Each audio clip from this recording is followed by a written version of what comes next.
Hi, welcome back to Highlander Heart. We're back. It's a whole new year. It kind of feels like a whole new season, almost, kind of. Like, Pretty much, yeah. yeah. Basically, this is our season 2. What a big year it is this year for Highlander. We are just full of anniversaries this year. We have the 35th anniversary of this little guy. And Connor Macleod, Highlander, the original movie.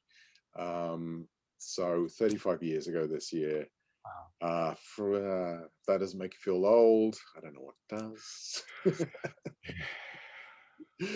But personally as well, it was 25 years ago that this little baby came out.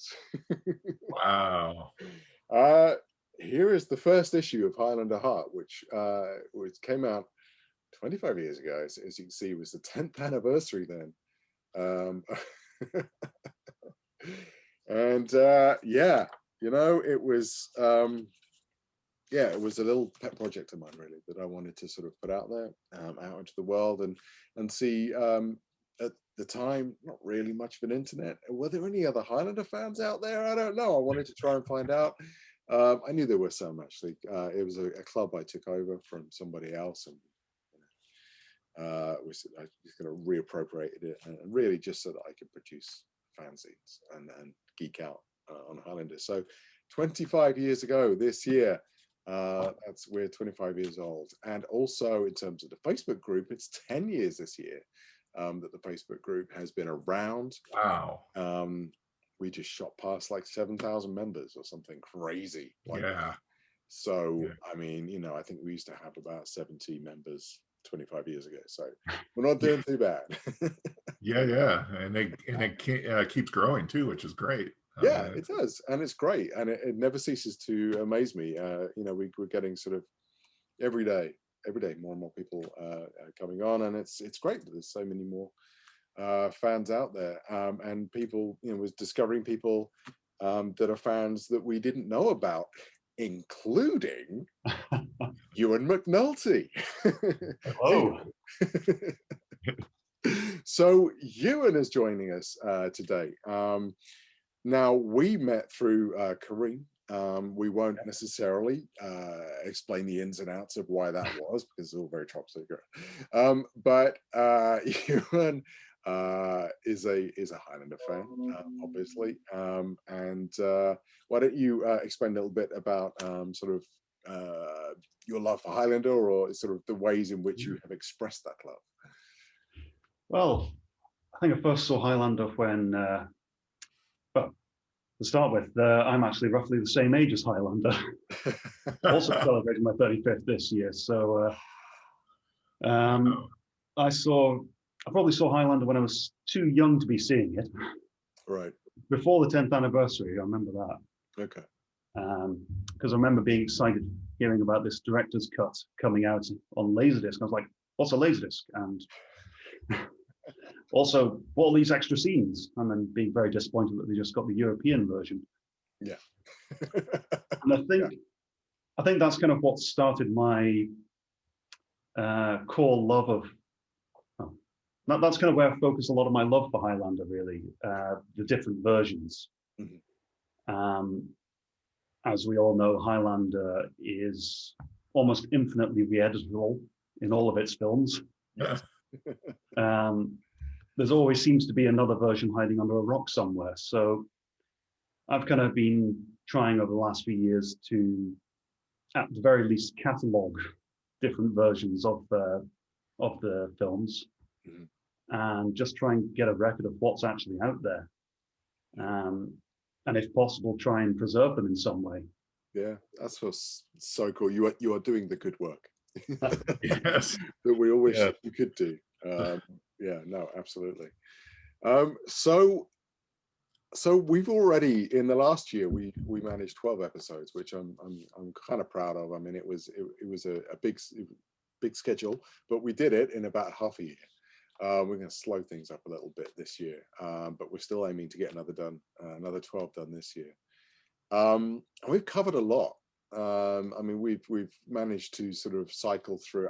There's still lots to talk about on those subjects, but you know, we've been very lucky, spoken to directors from Highlander 3, Highlander 4, Highlander 5, and spoken to, you know, actors from the animated series.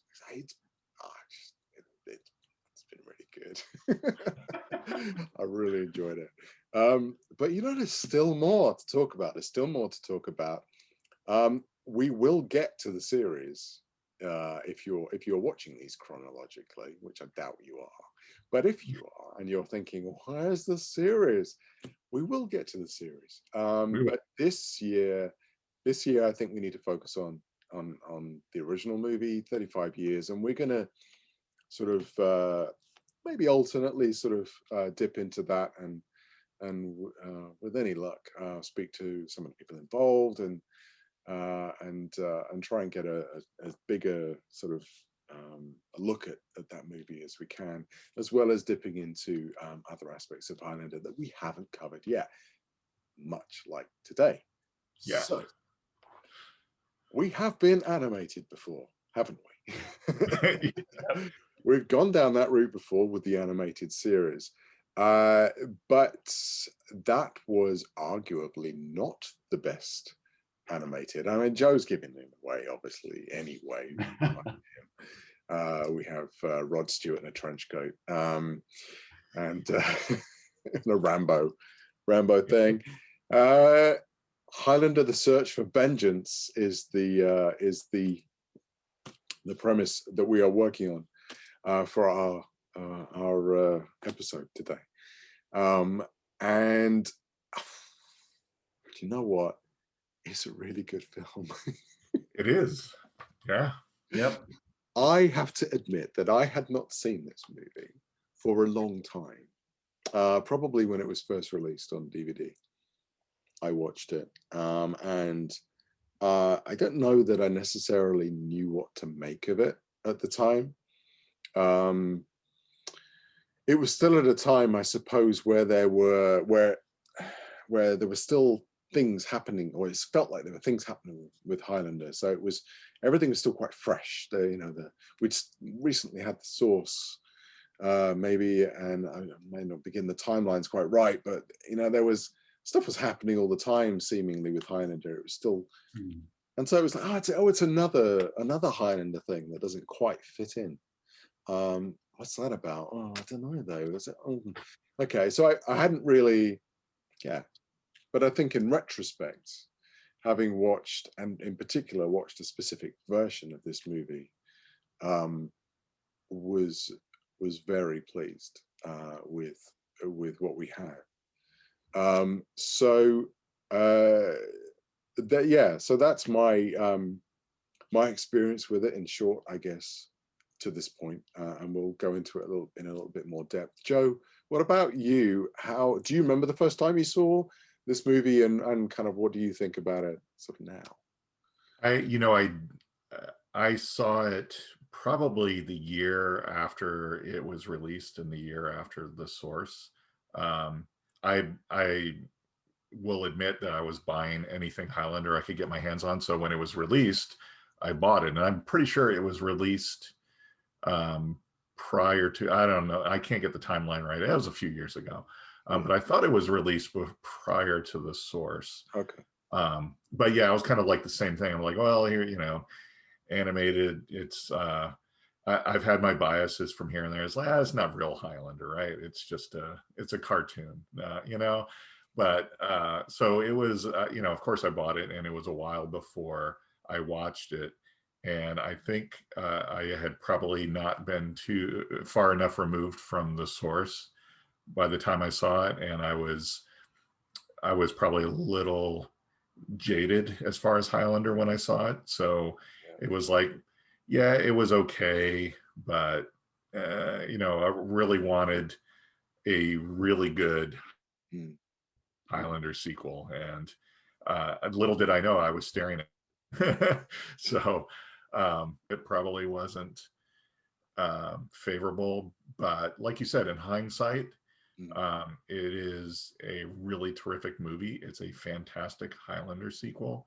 You know, kind of in my mind, again, in hindsight, the premise and the things we love about Highlander seem to me to lend themselves incredibly well to anime. I mean, a lot of the same things and themes in Highlander are prevalent throughout anime. So it's like, oh yeah, it kind of seems like a natural marriage, if you would. So, so yeah, looking at it now, much like I've enjoyed looking at all of the movies as we've been doing these episodes, kind of brings a new appreciation to them, I think, and more so with this. I would agree that's a pretty great movie. Yeah. How about you, Ewan? Yeah, in some ways similar, in some ways different to you guys in that it's overshadowed by the source. I think the source technically came out after. Don't quote me on that though, but the Russian version was certainly out. Right. Before yes. it came out. So I think when I saw the film, I recently suffered the source.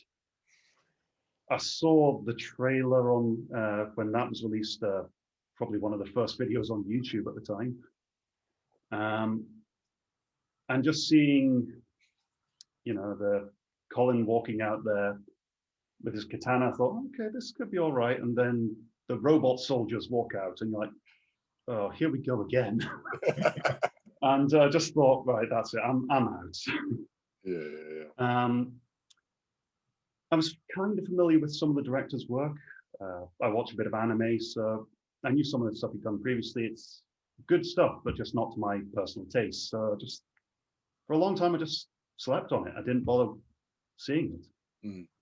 And then my wife is very much into anime, and we visited Japan a couple of times. And one of the times we were there, we were in a secondhand DVD shop, and she just found this copy of the film on DVD, and I thought, yeah, why not?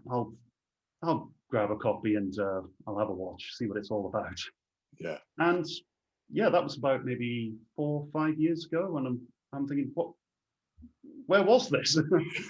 No one was really talking about it in fandom, but really, I think it's probably the strongest of the sequels, or at least the most consistent.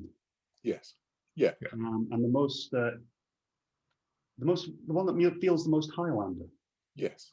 Yeah. In my Which opinion. is kind of weird considering there's some of the craziness that's in this film. Oh yeah. You know, there are mutants and you know, all sorts of, like you say, robots, and you know, Highlander did that thing again. Guns them. Yeah, no, absolutely. But yeah, it did that thing again where it, hey, what would happen if we went to the future? Which doesn't always bode that well. And if anything, it's getting to be. It's one of the things that Highlander is worst known for, is the amount of times that we've tried to do that, and it hasn't always worked. First, Highlander 2 had a go at that. Then we sort of got a bit of that in Highlander: The Source. We looked at the comics, and you know, we had Highlander 3030 that tried to do the same thing. Almost season 6. Well, yeah, a little bit, yeah. But yeah, and obviously the animated series as well, you know, did it, but you know, not necessarily. You know, there are still aspects of that I enjoy and that I like, but so it hasn't had a great track record with going to the future. But as you said, that there are, it's the writing. Let's be honest. That works, I think, so well for this. It's David Abramowitz, who's the head writer for the series, who at this point knew Highlander inside out, but just is a really good storyteller, and just, you know, great with character development and character arcs, and things like that. And so, yeah, while we've got chainsaw wielding mutants and you know, just craziness going on, which you would expect from an anime. And I think it would have been weird if it wouldn't have felt like an anime if it didn't have that. The through line of Highlander is there so strongly and so well put together that it's that it works. You kind of you can give it all of the craziness. It's it's a really nice story, and great that the bad guy isn't some savage kind of crazy person with a K name and long black hair who just wants to chop everybody up with a broadsword. It's a real story in there, and something fresh. We call it a sequel, but it's not really a sequel, is it? It's its own thing. Yeah, it's its own thing. Yeah. And again, that's a Highlander trait. I think the way when you look at these movies, anything relating to Highlander, you have to accept it in and of itself, because you can't really attach it to the rest of it. The animated series is its own thing. Highlander 2 is its own thing. So yeah, I think there's a lot to love about this. And that's something that ties into the anime industry as well. It's constantly taking old franchises and putting a completely new spin on them, right? And often taking them in a completely different direction, but doing it in a way that fans actually like. Yes. So they have that going for them as well. Yeah, they've got that experience. Yeah, oh, absolutely, exactly. And the director of this movie has a lot of not baggage. I mean that in a good way. He's got a lot behind him in terms of what he's capable of and what he was able to do in a way that meant that you always couldn't criticize it, because okay, fine, look at the hair, okay, look at the design style, but that's his design style, and that's fine. That's kind of what he does. I would definitely say, like what you brought up, the kind of the best part, I would agree, is the villain. I mean, it's, for whatever reason, all of the Highlander sequels have been basically the Kurgan as the bad guy to varying degrees. Yeah. And this guy was different. He had this idea of what he wanted to do. And he wasn't, a foaming at the mouth, raging, crazy guy that's, flicking his tongue at nuns in a church and stuff like that. It's, I mean, Kane in the third Highlander movie is essentially the Kurgan, right? Yeah. I mean, pretty much. So it was refreshing to see that difference. And the other thing that struck me, I wish I had paid attention more this last time I watched it, but I don't think there is anything in this movie that contradicts the first movie, because I mean, it's not like, oh, we have this surprisingly new Macleod. There was a reason why he had the last name Macleod, but I don't think there's anything in it that contradicts anything that happened. Maybe in all the movies except for Highlander 2. I mean, it's that I kind of liked. It wasn't like, oh, we're going to have a Macleod analog and a Ramirez analog and a Kurgan analog. We're not going to retell the story. We're going to tell our own story and kind of weave in and out, even though they don't reference anything in the others, kind of weave in and out of the Highlander history. And it was great. Yeah, no, that's a really good point, actually. It doesn't tread on the toes, and I think it is unique in that. That it doesn't try to reformat the idea to its own image. There's an idea, a reason why he's a Macleod, and almost didn't even need to. They didn't even need to have that, really, if you think about it. But I guess from an IP kind of perspective, it's good to have it in there. But you could drop his surname from the movie and leave that scene out, and you'd still have like the best time and enjoy it. He doesn't need to be a Macleod, right? But I've always thought that was one of the great things about the series, but it's also one of the limiting parts of the series. Is that it's the title, Highlander. Yes, yeah, Right. It's got to be a guy from Scotland, and it's got to be a Macleod. yeah, yeah, But yeah, they made it work in this one. yeah, yeah. No, they did. It was it was a pretty clever stroke of genius there. I enjoyed that. Yeah.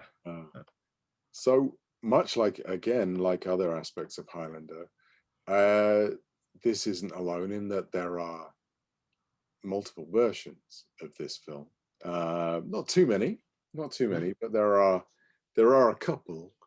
And so we have the I guess, do we call it the international cut, or the American cut, or I guess the Yeah. American or mm, the American or the first cut.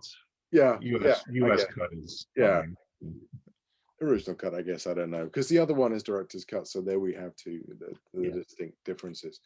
But so the original cut was the one that I saw, a way back, that I was, kind of neither kind of sold or not sold on.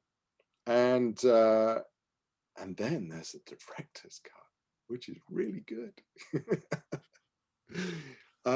And when you think about it, maybe it's hard to pin down exactly why that is, why it's so good. But I think we'd all agree that it's character stuff that's been chopped out, that really makes a difference. So, what do you guys think about in terms of the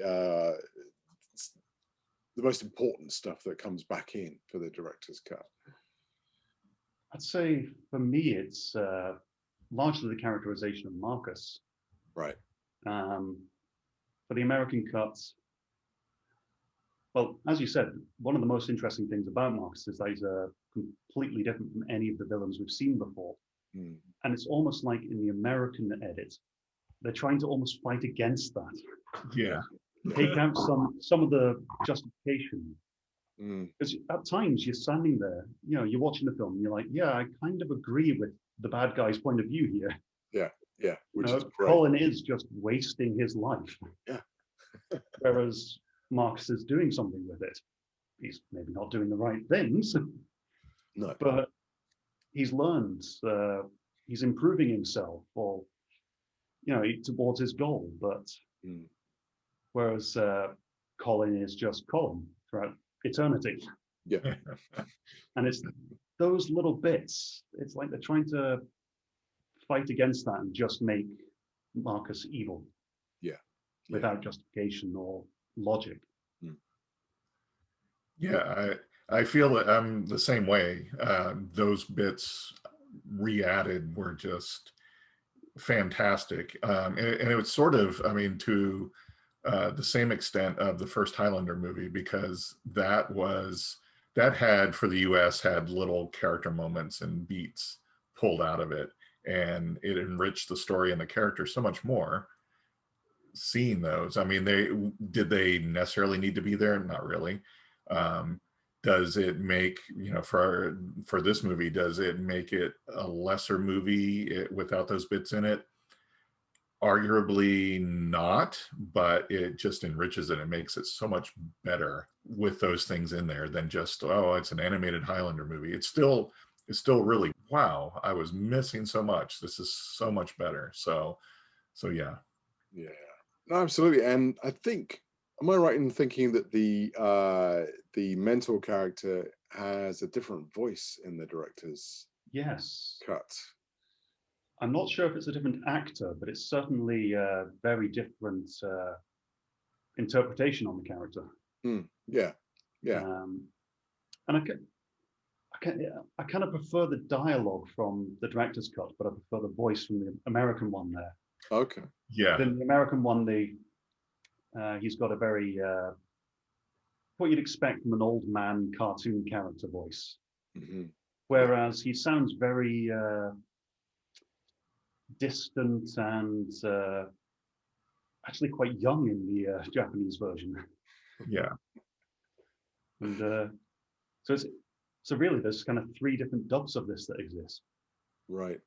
There's the Japanese dialogue, the original American dialogue, and then Japanese American dialogue with all the same actors, but just different takes.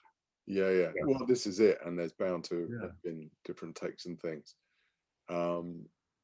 because this had the unique aspect of the dialogue having been recorded first, which doesn't normally happen, I guess, in an anime movie. That's fascinating. And so, with the different, so we've got different versions of the movie, but you and I know you've had a look at the script. Yes. The original script, which I've seen, but I haven't had a chance to read yet. It's been a very busy year so far. So you could almost say that January has been a really long year. Yeah, we're back to that again, unfortunately. Yeah. But, Lockdown life. Yeah, absolutely. So what was there anything else in the script that was missing that they didn't actually shoot? I say shoot, didn't actually visualize in the movie. It was it's interesting because the script that I've got is largely the same for the first half, to the extent where I was just picking out little differences here and there, little things that they didn't put in, like for instance, when Moya walks into the camp, she sees crucified prisoners. Right. Just a little hint at her fate. Okay. Yeah. Just little things like that. But then you get to the kind of the halfway point, and suddenly you realize there's no mention of virus. Very topical for this current time. Yeah, I thought that. And it seems that as I read through the script, it's the virus aspect is not there yet. And instead, what Marcus is doing is that he's kidnapping children, brainwashing them, using genetic engineering, and turning them into a mindless slave army. Okay. But little aspects of that still remain in the finished film, because the genetic engineering part of it is presumably where the mutants come from.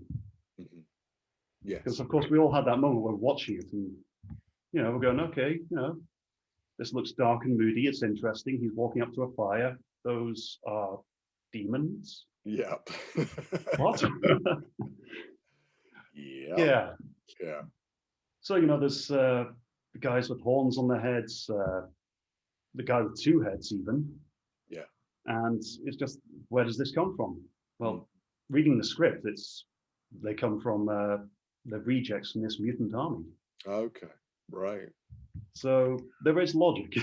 Yes.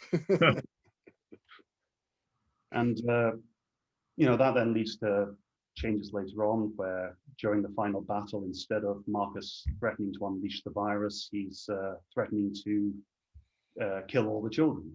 Right. One of whom is Joe. Okay. So that's where he comes into it, right? Yeah. So instead of breaking in to get vaccine, they're breaking in to try and save Joe. Okay. Right. So yeah, those are the main changes. A little bit, the part with the clan Macleod is quite different. Colin approaches the clan because they're going to fight the Normans, and at this point, Marcus is with the Normans, so he sides with them to lend his sword, and so that he can get to Marcus.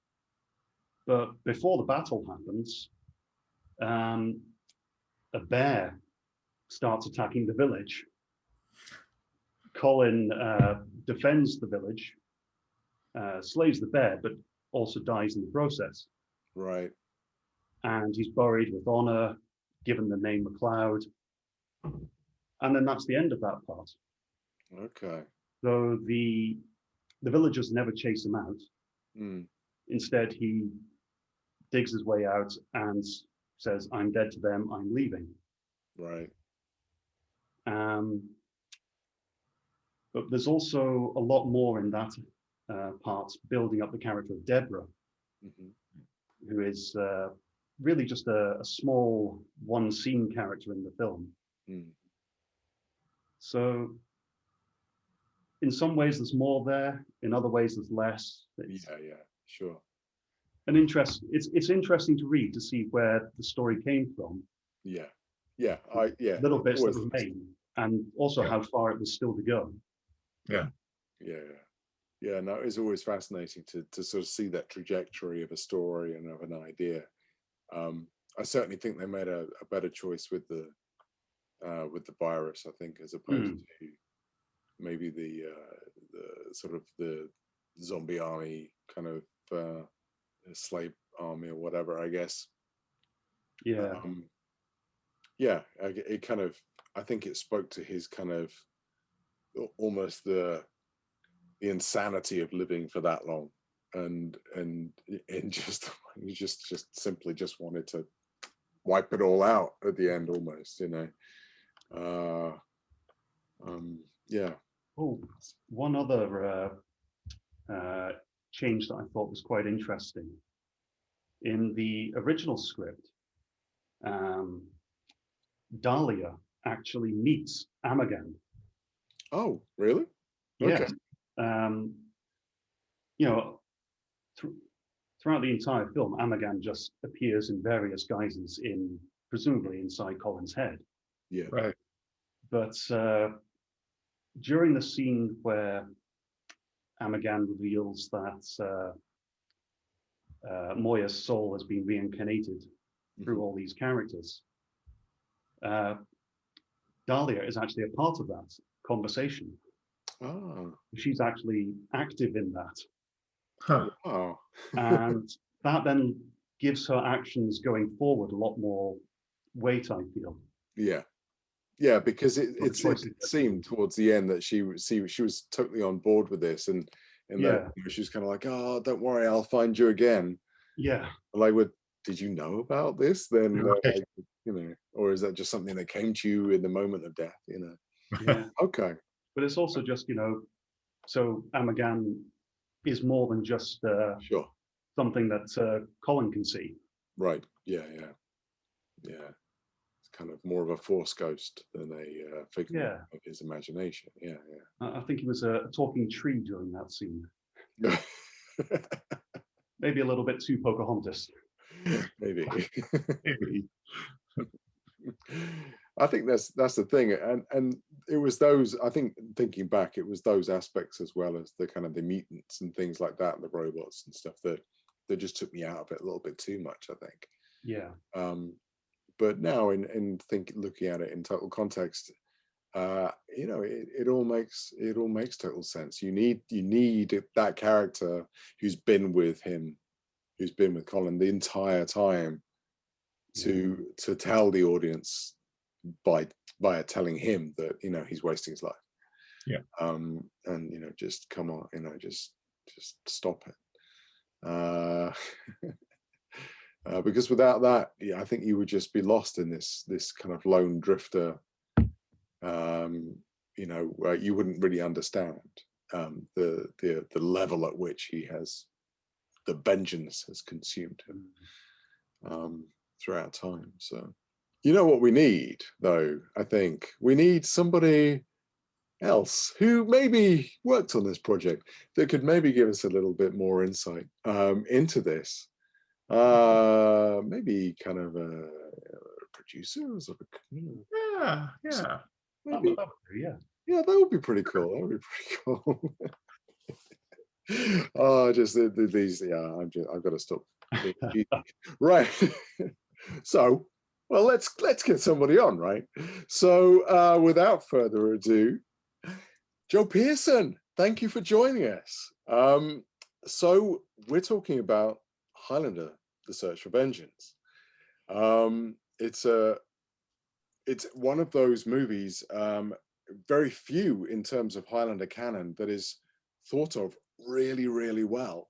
There aren't that many sequels that have the kind of stature that this animated movie does, which is fantastic. So firstly, tell us a little bit about how you're involved with the project and maybe how you got involved with it, and sort of how much you knew about Highlander previous to that, maybe.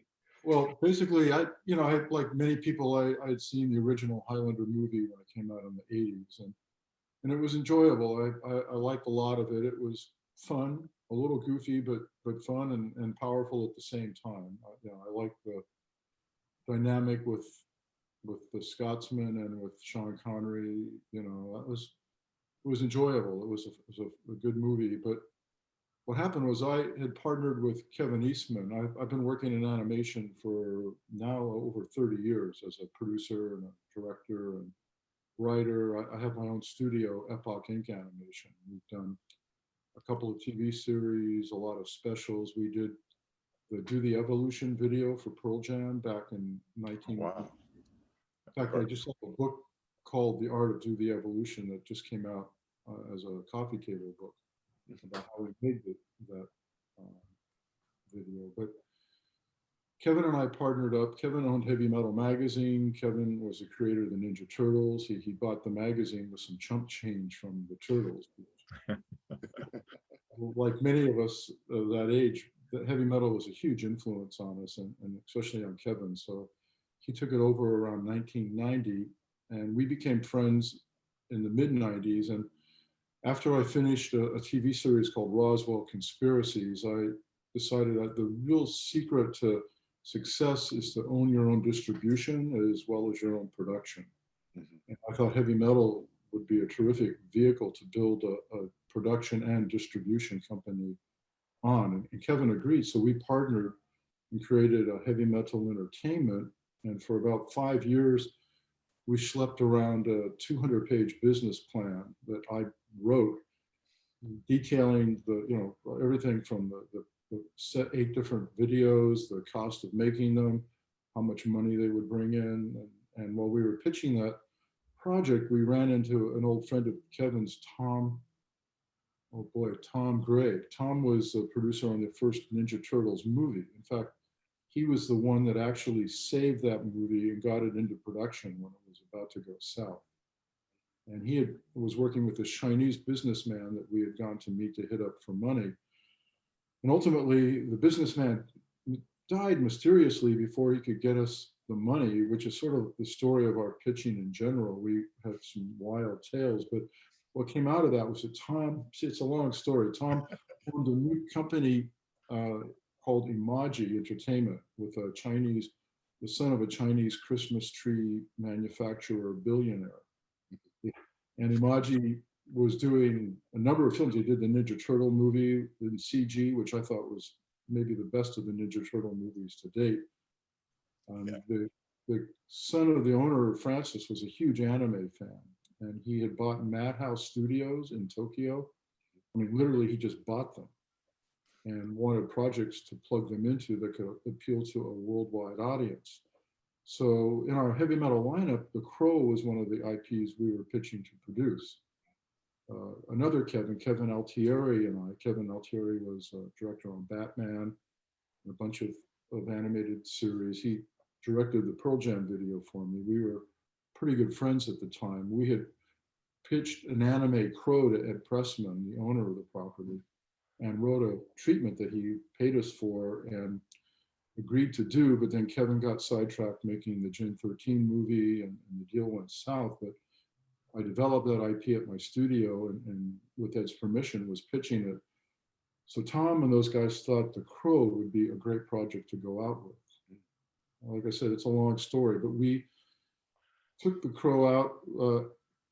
Madhouse did a trailer for The Crow directed by Rintaro, who was a great anime director. It was just a 60-second plug. It was awesome. But Ed couldn't detach the live action rights for Imaji. I mean, not the live action, the theatrical rights for Imaji. And Imaji really wanted theatrical and direct to video. So that went south. And Kevin and I were like, man, just that's it for that. And Tom said, well, we're going to go to the Highlander guys next because they wanted IPs with marquee value. And they were kind enough to bring us on with them. So we went to the Highlander guys, Peter Davis and Bill Panzer, pitched it. They loved it. And those guys, Bill's gone, and Peter isn't doing too well these days, but they were still in their prime back in 2006. Aging bulls, and they were just great guys. Very down to earth. I've worked in Hollywood for 30 years and more, and some guys can cop attitude, and some guys are just normal guys. They're not trying to do a power deal on you. They just want to make good product. And I had that vibe from them from the first. I mean, Peter was walking around barefoot in the office, which I thought was pretty cool. And the office was full of Highlander stuff, swords and costumes and all the swag and paraphernalia of the IP. So they said, let's do Highlander. We said, that's great. So they introduced Kevin and I to David Abramowitz. And I'll be honest, I had not seen a lot of the Highlander series at that point. So I watched a good chunk of them before going in to meet David. And I was really impressed with the series. I'll be honest, I love the film. I didn't like the sequels at all. I mean, I thought they were pretty awful. But I thought the series really carried on the true spirit of the first film in many ways. And that was all on David, I think, in the cast. Yeah. So I met with David at a little place up on Mulholland Drive, a deli way up above LA, and had a really great breakfast, and we brainstormed the plot right there. And I think I was the one that pushed to do the post-apocalyptic scenario. David and Kevin liked that. And then we were brainstorming what the plot would be. And David said, he thought we could do a Kurgan-like villain. And I said, well, why not make the villain, instead of a barbarian, why don't we make, the Highlander, he's Scottish, he's already kind of a barbarian. Why don't we make the villain a cultured man, a Roman? David liked that dynamic. And that was something about David I really appreciated, is that he was collaborative. Again, a lot of writers with his stature and producers with his stature can come in with a lot of attitude. It's their way or the highway. They know best. I mean, he did know the franchise best, but he was extremely collaborative and gracious. So when Kevin and I would make suggestions, oftentimes he would listen to them. So we had a lot of input on the script that ultimately we ended up with. Yeah. That's awesome. Well, so in those earlier meetings, was there any thought, or did it ever come up of using, Duncan or Connor from the series and movies, or was that like, no, you can't touch those characters? Oh man, that's a good question. I don't remember the answer to that. I know we decided to create an all new character, but whether the other characters just weren't available or we didn't think it would be appropriate. Okay. David, he might remember. Yeah. I gotta say, I haven't seen the actors in a few years. I think I saw them all at the Highlander Gathering in LA a couple of years ago. Yeah. They look great.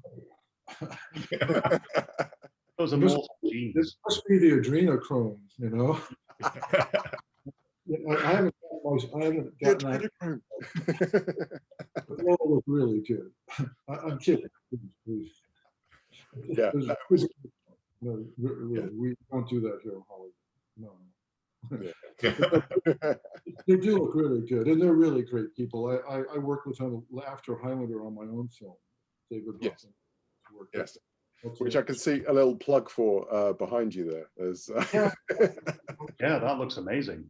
Yeah. The Highlander actors right there, right? Yeah. Anyhow, go ahead with your questions, guys. I'm sorry. So I'm interested to know, obviously there's, when you're coming to do a Highlander movie, there are certain things that you have to include. So, and when you're watching Search for Vengeance, it's tick, tick, tick, all done really nicely. Great character development, things like that. Then when you think, well, then you're also making an anime movie, then there are other things to tick. And I was wondering whether there was, how much to and fro there was between providing a more realistic story based in the Highlander mythology and crazy people with horns in their head and talent. And where, how you kind of struck the balance there between the two. Yeah, well, that's a good question. Once we decided to set it in a post-apocalyptic scenario, all bets kind of are off, right? You can, Right. you know, maybe there's mutations in the air or the water that's causing these guys. We didn't even address that. That was all coming from Kawajiri, the Sure. Japanese director. What we gave him was the basic script. And then there was a lot of back and forth with the Japanese on how to interpret that. There were things in the movie that he wanted in, like the giant crocodile sequence, you know, which were great, you know, and there were some other things we didn't like so much. But generally, since Amaji was owned by, I mean, Amaji owned Madhouse, Madhouse kind of had to toe the line to a certain point. Although we gave Kawajiri pretty much free visual freedom to interpret the film as he saw it. That's why, I mean, I love Kawajiri's work. I think he's one of the great auteur anime directors of all time. But his characters always, I mean, his work kind of came of age in the 80s, so there's still always an 80s vibe to his designs. Mm. You know, there's that Rod Stewart kind of mullet. Yeah. You know, the shag cut mullet, and all of his characters have that. And, you know, I don't think the Highlander would have had a haircut like that. I think with long flowing hair probably, but as I can see in the picture behind you there, Joe, he had that standard Kawajiri haircut. But, you know, that's a minor thing, really. And that was something we could give him without, you know, it's give and take. You want to respect his vision and his work. He had never, as far as I know, worked from anybody else's script before. He had always brought in his own team, his own people, you know, and for a Japanese director, they're very proud for good reason. You know, they are auteurs, the best of them. And he had to give in a lot just to accept an American script and an American franchise that I'm pretty sure before we started working together, he didn't have a lot of, you know, investment in. At what point did Kawajiri come on board? Was he like, you know, the first? Was he in there right from the start? If we're doing this, we've got to have him, or was he on later? He was a director we wanted on The Crow when we talked to Madhouse. Right. There were maybe 3 directors at Madhouse that we thought would be great to work with, and one was Rintaro, one was Kawajiri, and I think Kawajiri really was our first choice. Mm-hmm. So he kind of came with Madhouse Studios on that. We had just seen Vampire Hunter Bloodlust and been amazed by that and how powerful and well directed that was. I give him credit, he didn't phone this in, he gave it his all. Oh yeah. And it's a really strong piece of work, but he came in, pretty much we brainstormed the script, and most of the script is David's. Once we had the initial idea for it, David did all the character development. Like I said, it was my idea to create the Marcus character, the civilized Roman. And I will take credit for most of the flashback battle sequences through the era. Those were pieces I contributed. And again, David did an apple and orange it. He said, yeah, those are great, let's plug them in there. But aside from that, it's really his script. And we gave it to Kawajiri, and in general, I don't recall him having a lot of issues with it. It's just his interpretation, you know, was unique in his way, like with things like the haircut. I mean, I have a story that isn't that favorable about Kawajiri, because Kevin and I were supposed to be the Japanese wranglers, and we were planning to go to Tokyo 3 or 4 times during the production. And I'm like, great, I'm getting well paid to go to Tokyo and hang out with these guys. It's going to be great. So we set up an initial meeting at Madhouse to kickstart the production. And Kevin and I and one of the key producers, Galen Walker, we all went to Tokyo together. It's a long trip, even in business class. We got there, we settled in Shinjuku, which was appropriate, you know, for no Kawajiri's films. A lot of them take place in Shinjuku. And then we went over to Madhouse Studios the next day, which is in a different part of Tokyo. And when we got there, there was crickets, man. The place was empty. There was no production going on at that point. There was just a small skeleton crew. The executive producer, Maruyama-san, was there, and his assistant, but there was no Kawajiri. And we get up there in Maruyama's office, and we're having tea. We're all sitting on the couch in a row looking at him, and we're like, so where's Kawajiri? And he's like, oh, well, we're so sorry, but Kawajiri had to leave the country on some business or something. That was like, well, what? He's not even in the country? No, we're sorry. He had to leave. And we're like, we didn't put it this way, but it was like, dude, we just flew 6,000 miles. Where the fuck is Kawajiri? Yeah. We said, oh, really? That's very interesting, because that's why we came to Tokyo, was to meet with the man. And I'm like, yeah, we know. We're sorry. It's just that's how it is. And Kevin turned to me and said, well, let's just go home. I'm like, man, we just got to Japan. Let's hang out for a while. But we went back a couple of days later. So after that, there was no more flying to Tokyo. We did all of our work with him through some intermediaries in the States and fax and phone. So I actually never met the guy. Oh, wow. I don't think I ever actually directly spoke with him. It was all via email or intermediaries. I've dealt with the Japanese before in animation and business, and I know that was a deliberate act. And the only explanation I can come up with is that they wanted to kind of send a message to the gaijin that, look, we're now owned by this Chinese company, but we're fucking Madhouse, and you're not going to dictate to us what you want to do on your schedule. This is one of our great directors, and he's going to act like a great director. So, we got the message, but surprisingly, after that, it was a very smooth production. Yeah. Oh, wow. That's I don't know that stuff. That story. Oh. Yeah. Yeah. Well, so you said that the rest of the process was smooth, and you get to the end of it, and I don't know how much you were involved, like post and for the release, but then famously they, I guess you could charitably say, hacked it up a little bit for the U.S. release.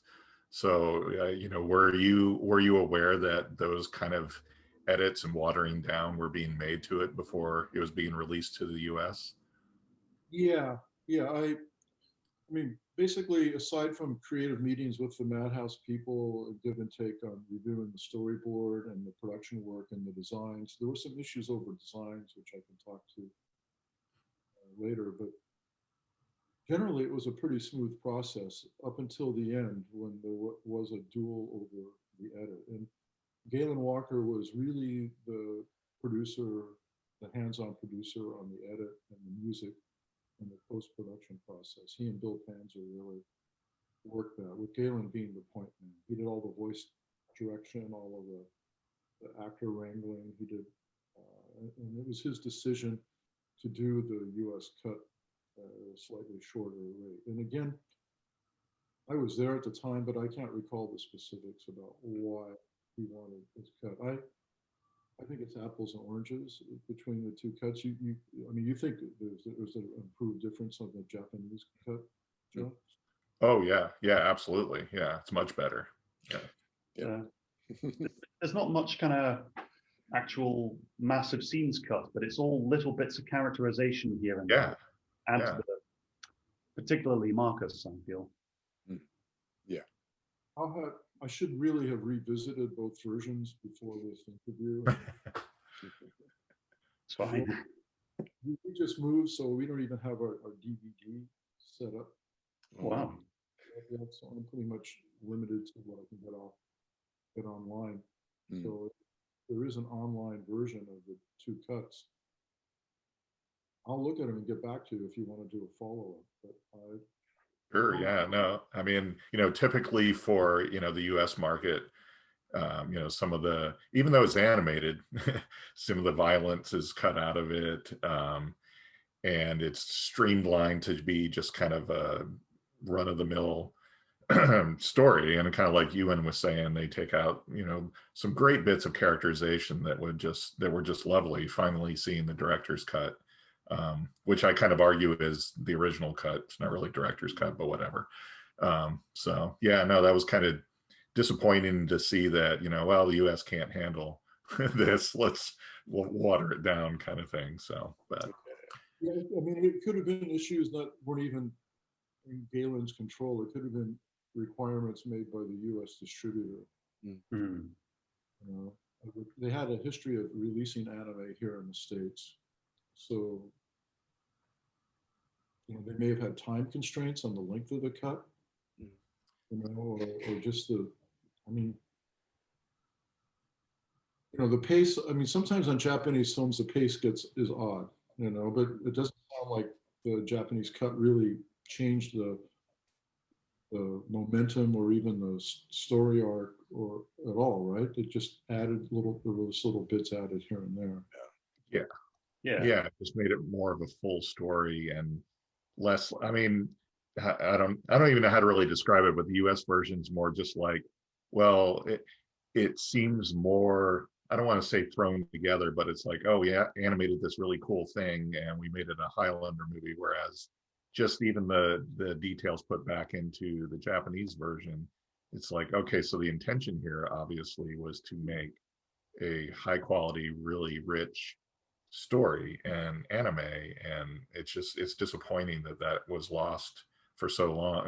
You know, I guess it was only about a year or so, but that was lost when it was released in the US. But you know, I think the Japanese has more of a designed, obvious flow to it. yeah, And that flow is interrupted quite a bit in the US, you know, reshuffling, as it would be. Yes. No, that's great. So I think you mentioned a little bit earlier as well there. So there were some issues with design a little bit later on, did you say? Or were there sort of things that needed ironing out as you came closer to the kind of final edit? Yeah, I mean, you know, there were things he put in the storyboard that were over the top, but great, like the chainsaw wielding mutant guy. Yeah. You know, that wasn't in the script, but what the heck, right? If you came for a penny, you came for a pound, and it was a great fight. Yeah. It really was. I mean, I think the big issue for me were the mullets or the Rod Stewart haircuts on 3 or 4 of the characters, right? Yeah. Almost everybody except the old wizard had a haircut, you know, but that's okay. Again, it's Kawajiri and he's a stylist. But the only real big issue that we had in it, and it shows how sensitive it can be working with a powerful Japanese director, was the character of Joe. Was a little kid in New York, a little street urchin that the Highlander kind of takes under his wing. And the initial designs of Joe were way too unintentionally racist. Really? I mean, yeah, there was a lot of kind of Sambo in the designs to be. And again, I don't think it's not deliberate on the Japanese part, right? It's a cultural thing.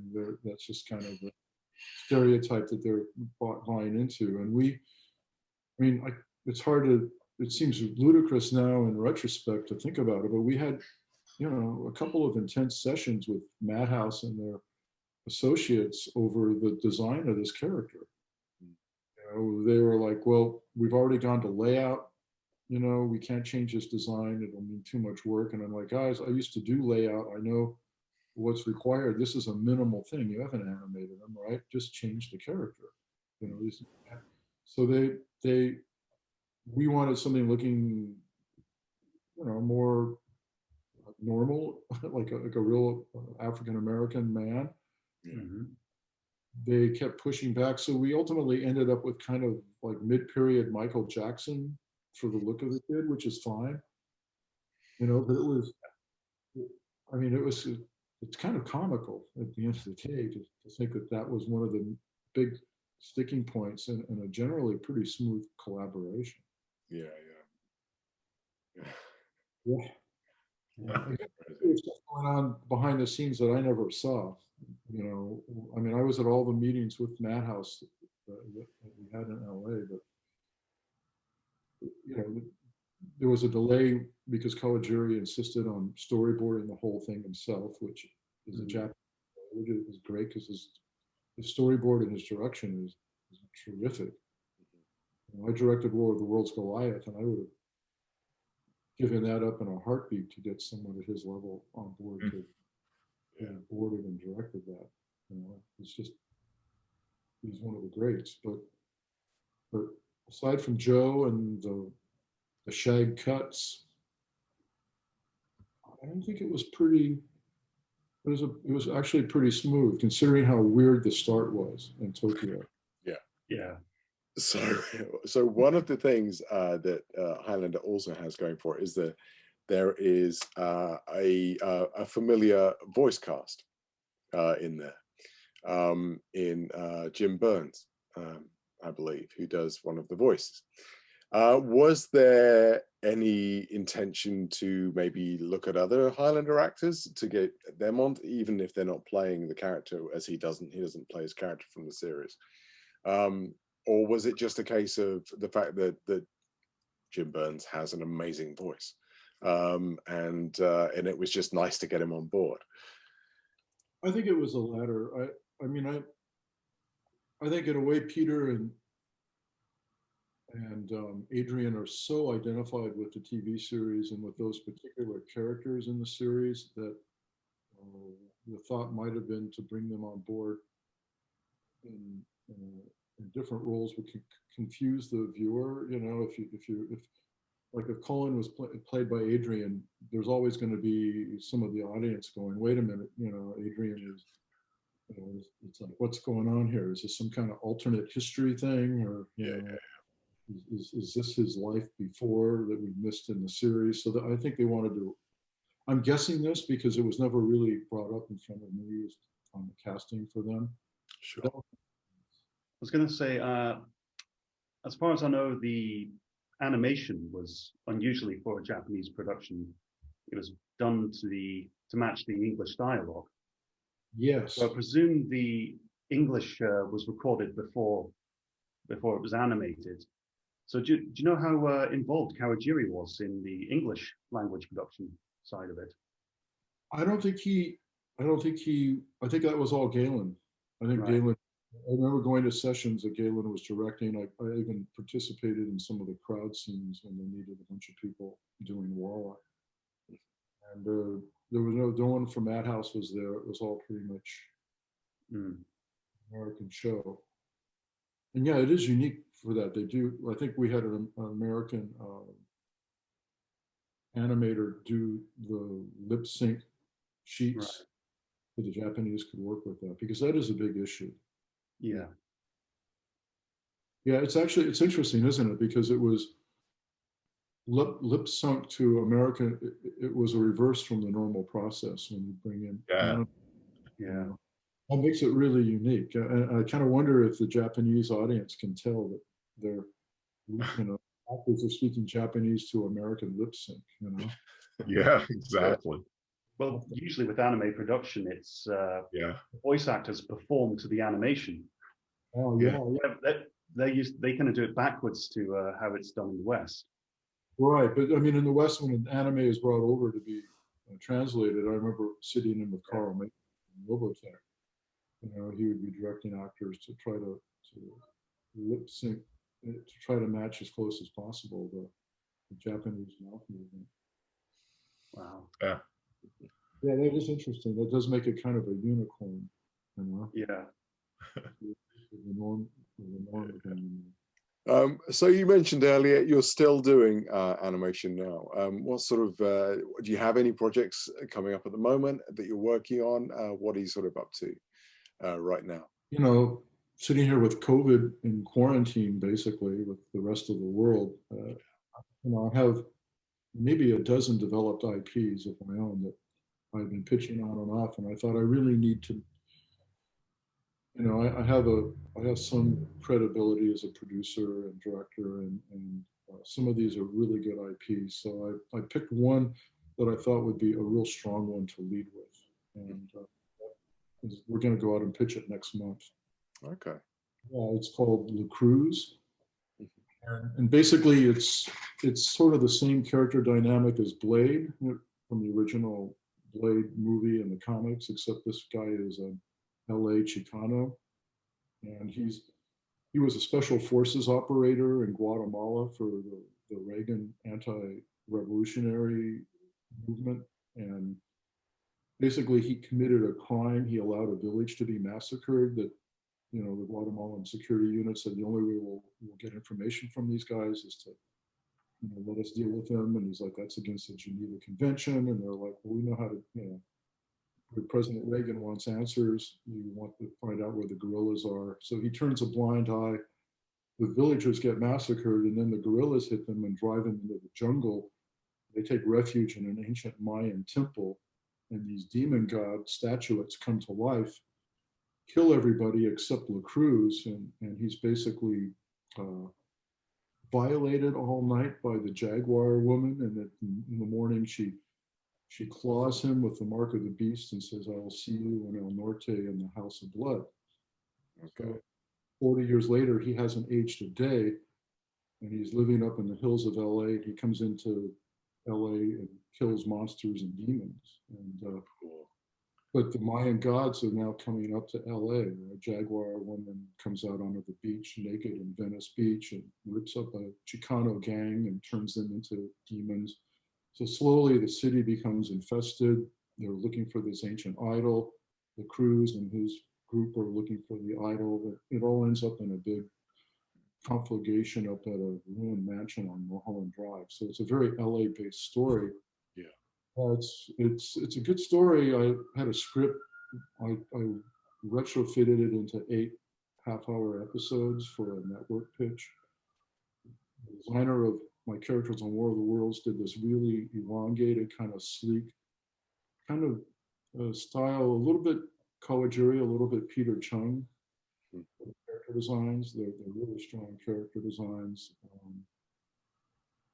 We've got a top Mexican director, Rigoberto. He did a series called Diableros, which was a live action horror series set in Mexico City, 2 or 3 horror films that got a lot of awards. He's a live action director, but he loves animation. He has a series called Zombies versus Narcos. Oh, wow. Nice. On Amazon. So we got him on board to be a co-showrunner with me. I've got Michael Davis on board as a director for some of the episodes. Michael did Shoot 'Em Up. Mm-hmm. Bob Owens a few years ago. That was like a $40 million action film. So he's coming on board. I've got Lee from my designer from War of the Worlds, who's like a Kawajiri level director. So we have a really good crew, and we just got Danny Trejo to commit to doing one of our voices. So Wow. Yes. I watched that, so I'm looking. Yeah, sounds I'll keep fantastic. an eye out for it. I hope it goes forward. Yeah. I would do it just to meet Danny Trejo. I think Yeah, yeah. We'll have to get his Animal Crossing island code.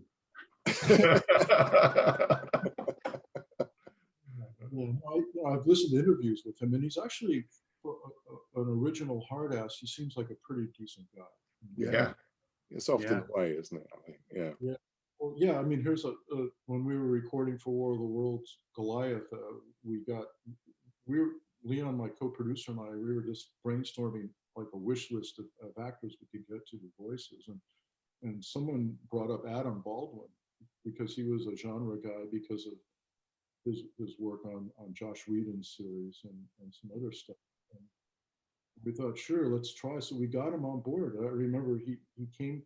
I was in the parking lot outside the recording studio in Burbank, and Adam drives up in this big SUV, and he gets out, and he's all scowly, like, this is the War of the Worlds voice recording thing. And I'm like, oh man, this is going to be tough. But I'm like, yeah, it's in there. And he goes, okay. So he goes in, and he was just the most fun.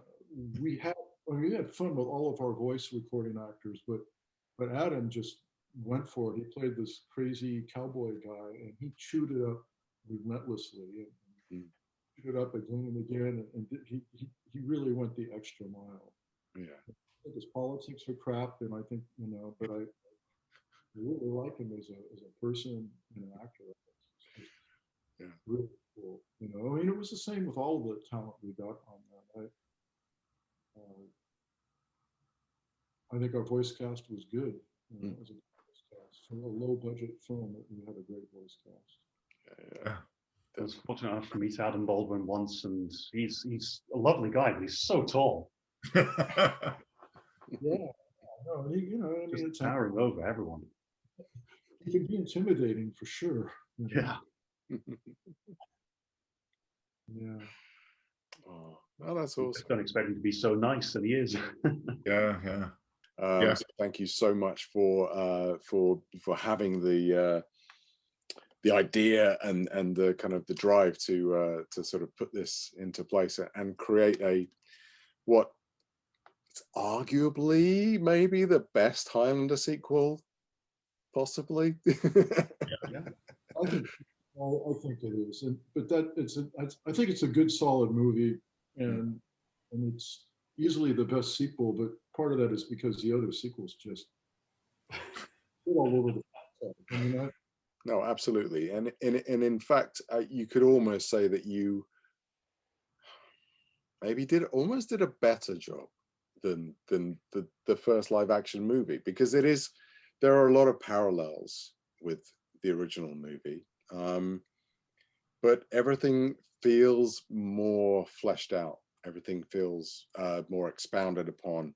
And especially, as you say, I think it was a stroke of genius to have the villain be a cultured man. Yeah. In the character that he is. Because it just creates a much more interesting dynamic.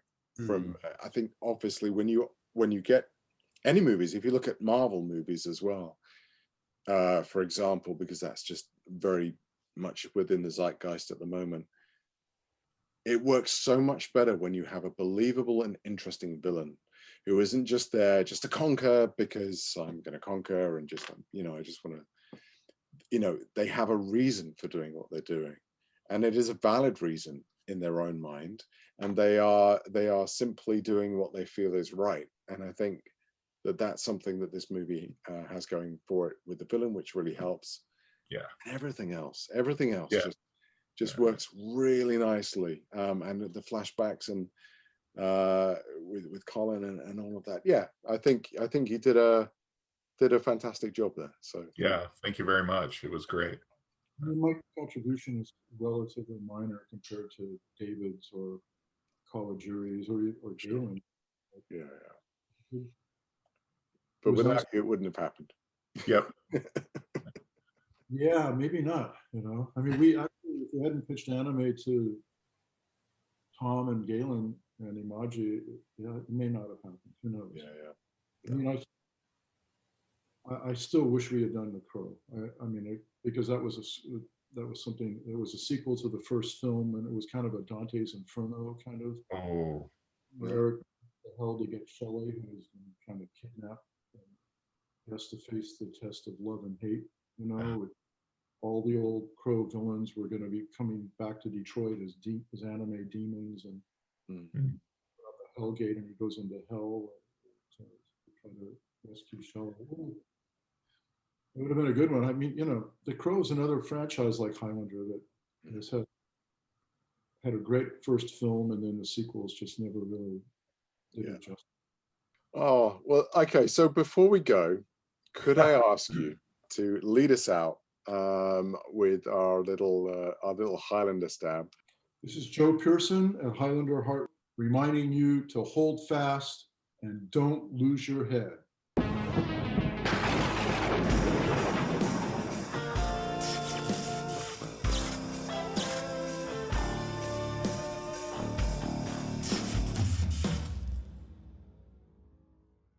We were trying to raise money to do a Highlander anthology, an animated anthology. shorts, which would have been really cool. I had a Joan of Arc Highlander take a short that I wanted to do. Amazing. Science fiction things. It would have been really cool. Yeah. But I mean, Joan of Arc is the Highlander. It's kind of writes itself in a weird way. But Yeah. yeah, but it's in a quantum universe somewhere, right? Yes.